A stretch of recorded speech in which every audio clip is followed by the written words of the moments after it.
What is travel hacking and how is it done?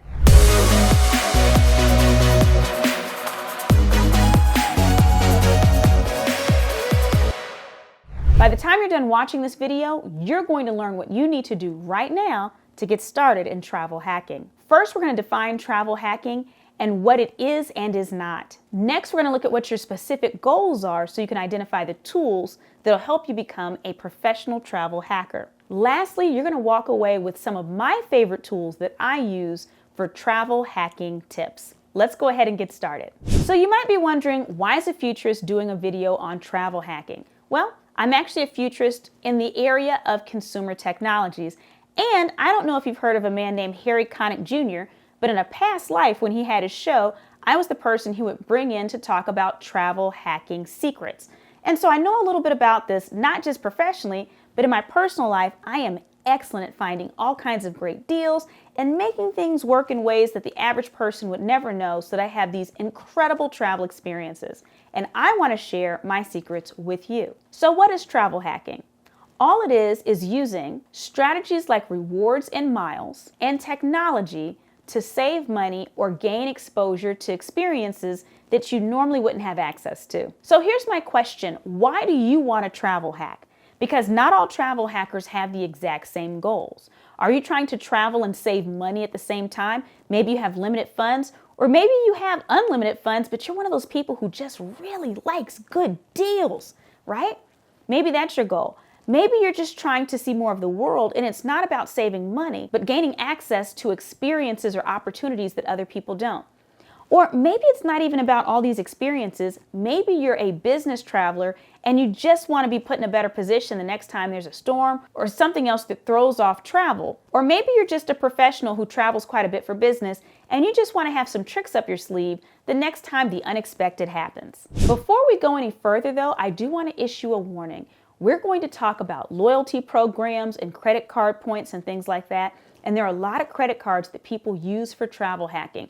I have great friends who have credit cards with particular airlines so that they get a free buddy pass for someone to travel with them everywhere. I have friends that have credit cards with specific airlines so that they can gain access to their lounges, or even so that they can collect more points on every piece of travel. My warning to you is this. If you're going to get a credit card specifically for the use of travel hacking, please do not do this unless you plan to pay off that credit card every single month. Say it with me in slow motion. Every single month. You need to pay off this credit card monthly. If you know that you're not disciplined enough to do that yet, no judgment, do not get the credit card at this point. So these are cards you want to pay off every single month. We're not here to increase your debt or your problems. We're here to relieve stress, okay? So as we get started with travel hacking, one of the first questions that I have to ask you is, are you flexible in your travel schedule? That's going to determine a great deal of what you have access to. The more flexibility you have, are you able to book a hotel somewhere without knowing the name of the hotel? Are your dates flexible? Can you just be put on a flight within a certain week? If you have greater flexibility, you have greater options. But that does not mean if you do not have flexibility that you do not have options. But know this going into it if you're willing to be a little bit flexible on your travel schedule. Let's go into the basics. One of the things we hear about often are loyalty programs. That's the easiest way that you can gain access to experiences and great deals, and also free travel or free hotel stays. If you know that there's certain hotel companies that you're going to stay with or certain airlines that you take, sign up for all of their loyalty programs. They're free. They cost you nothing. If you stay at Hyatt, if you stay at Hilton, if you stay at Marriott, you should be signed up for loyalty programs with each and every one of those hotel companies. Same thing with all of the major airlines that you fly. Sign up for all of their loyalty companies. You should not have one flight or one hotel stay that is not connected to someone's loyalty program. Because if you're not getting those points, you're basically giving away discounts. You're giving away the opportunity to have free stays in the future or free flights in the future. So step one, join the loyalty programs. Speaking of loyalty, I just want to make sure that you're being loyal to this channel, not missing out on any additional information that we're offering. Everything from technology hacks to preparing for the future, to keeping stress levels down, and even eating healthy on the road. You're going to see that I have some other travel videos about being healthy as you travel. make sure that you subscribe to this channel so that you're not missing out on any of that great information.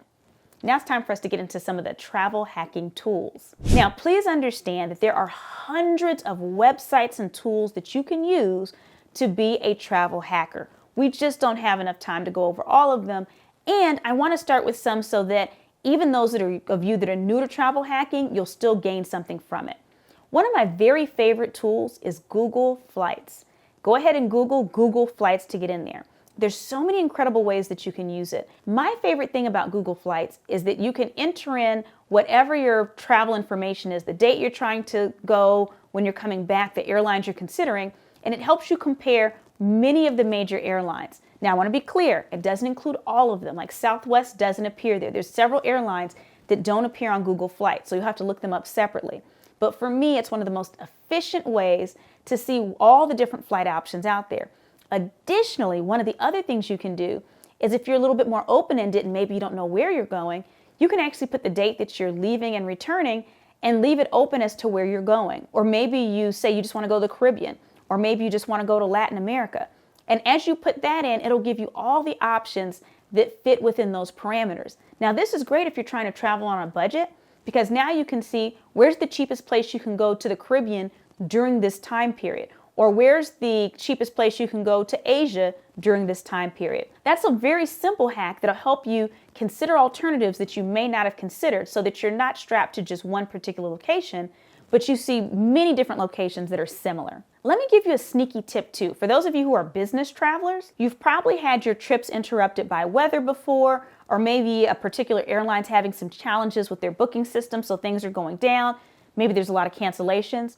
One of the things that I do is I go on Google Flights and I see what alternative flights are available to me from other airlines. And if possible, I'll go up to one airline, let's say United. So I might say, okay, United, I see that my flight is delayed for 3 hours.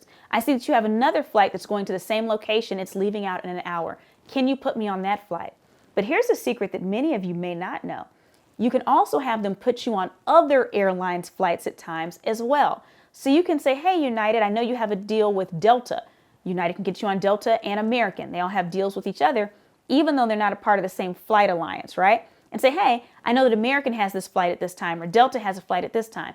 Can you put me on that so I can still get to my destination on time? So that's the way that I use Google Flights as a business traveler as well. Next tip, if you're trying to save money on your flights, Skyscanner is an excellent website because you can put in your parameters and it will actually give you updates and let you know when the ticket's likely at its cheapest rate that you get.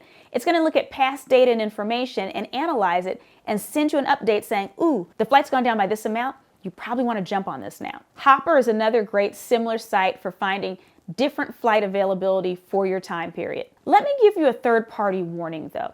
Third-party are all the websites that you can use to book a service instead of going directly with that service. So maybe we're talking about booking on hotels.com versus booking Hyatt.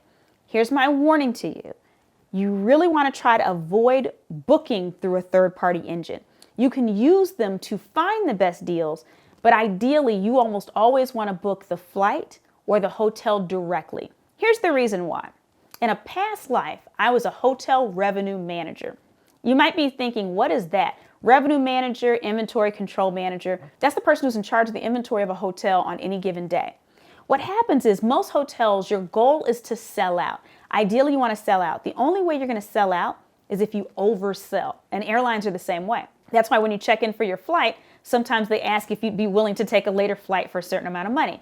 They're trying to sell out. But if you don't have enough cancellations on that day or before that day, you realize, I can't fit everyone in this hotel.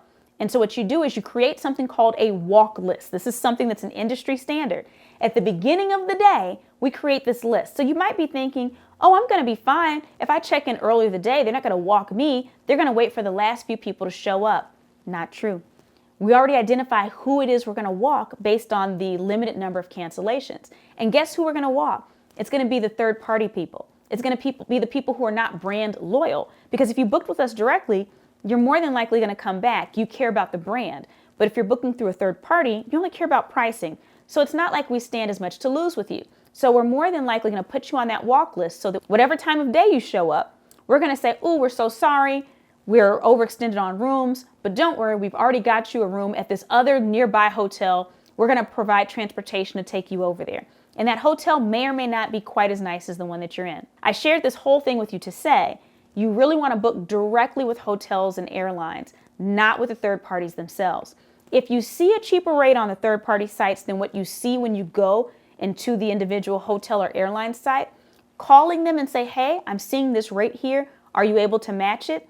Typically works. So again, you're getting the same rate you wanted, but you're getting it direct, so you're not likely to be bumped off that flight or out of that hotel. For booking rooms, I enjoy using sites like Airbnb and Booking.com. If you've never used Airbnb, people have different opinions on that if you're renting out someone's home, but I find that that can be a great way to get a local experience, especially if you're traveling overseas and you want to feel what it's like to be a local, but you do want to pay attention to the ratings on that particular property. If it's brand new, don't do it. You need ratings. Trust me, you don't want to go with something that's just been listed. You want to make sure that it's in a safe area, and you want to pay close attention to whether you're renting a room or whether you're renting the entire property. Some of us don't mind staying in a house with other people. And when I say us, I mean definitely not me, some of y'all, because I'm not staying in the house with somebody else while they're in there. It's just my thing, right? But if you wanted to make sure that you have the whole property, you do have to designate that. But again, that can be a really cost-effective way, or sometimes Airbnbs are even more than hotels, but they offer more, right? Maybe you have a private pool, maybe you have a pool table, maybe you have access to something that no hotels do. But that and Booking.com for hotels are two of my favorites for booking actual locations and experiences sometimes within those locations. And then I have two more tips for you. One of them is to follow experts. There are travel groups in places like Facebook. So for instance, I'm a part of the No Madness Travel Tribe. I've been a member since it was probably a few hundred members. Now I want to say it's tens of thousands of members. It's pretty massive now. But people come in there and they help each other and they give each other tips. Follow people like the Points Guy, who's constantly posting about all kinds of new travel hacks and things that you can do to have better experiences or save money. And then last tip for you, use FlightAware for tracking your plane. We live in a time where flights are much more likely to be canceled than they were maybe post-COVID. The airline industry is still trying to get it together a little bit. And so if you're trying to figure out if your plane is likely to be on time, I like to use FlightAware to see where the plane is currently. Many of our airline apps have this as well, but occasionally when they're having challenges, that information disappears from outside of the app. I've had this happen with United and Delta. So using FlightAware, you can actually track and see where your flight is earlier in the day and the likelihood of it making it to you on time. A super sneaky tip for you is, I actually use this in calculating whether a flight that I'm on or that I'm about to board is likely to be canceled. If I see that using this, they're not going to make it on time, it's the end of the day, they're likely to time out, I'll be one of the first ones at the desk or to call in to get rescheduled on another flight. The tip is you want to be the first person to do it before everyone else realizes there's a problem, because then you'll have limited availability. Speaking of seeing things in the future before they happen, you're going to notice something in the description of this video. There's a link to download a Future Ready Playbook. This playbook is chock full of all kinds of activities and worksheets designed to help you to think more strategically about the future. Whether we're talking about your personal goals, your career goals, or if you're a business owner, your business goals as well. Go ahead and download your copy today.